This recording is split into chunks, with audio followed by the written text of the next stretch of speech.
Môre geliefde, welkom op hierdie bewolkte, bedompige Vrydagoggend. Die vraag vanoggend: kan ek die stem van God hoor? En ons gaan kyk wat gebeur hier in Handelinge 13. Toe hulle nou die disippels en die gemeente besig was om die Here te dien en te vas, het die Heilige Gees vir hulle gesê: sonder Barnabas en Saulus vir my af, vir die werk waartoe ek hulle geroep het.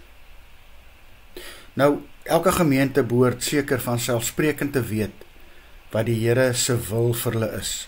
Soos hierdie gemeente in Antiochië geweet het, dat dit God se wil was, dat hulle hierdie twee manne sou uitstuur om in Klein-Asië vir hom te gaan werk. En die vraag is dus, hoe gaan ons dit in 'n moderne gemeente in 2025 regkry? En dan is die groot geheim, geliefde, nie soseer dat die gemeente gevas het nie. Alhoewel dit glad nie verkeerd is as 'n mens dit met die regte gesindheid doen nie. Waaroor dit hier gegaan het, was egter die oorgawe waarmee hulle hom gedien het, wat die wil van die Here laat ken het. Daarom kan daar, soos in die gemeente, Paulus en Barnabas laat gaan het, in vers 4 staan, soos Barnabas en Saulus deur die Heilige Gees uitgestuur. Hulle het so oorgegee aan die Gees gelewe, dat hy self deur hulle kon werk. Dit is en bly die antwoord in die gemeente, maar ook in my en jou persoonlike lewe. As jy God se wil ken, moet jy baie naby en totaal oorgegee aan hom leef.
Van God wat lewend maak, vul my meer en meer.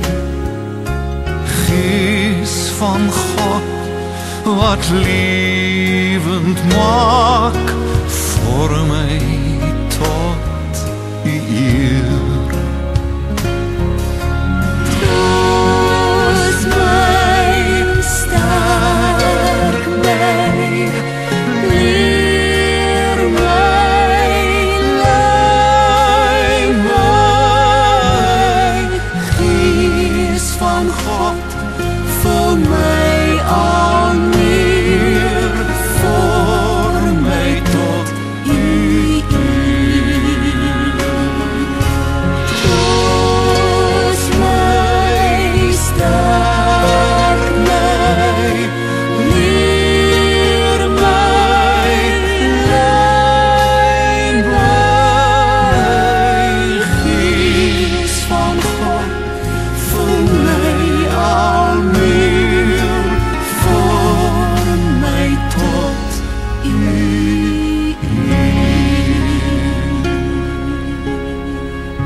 Here Jesus, om naby U te lewe gee my lewe sin.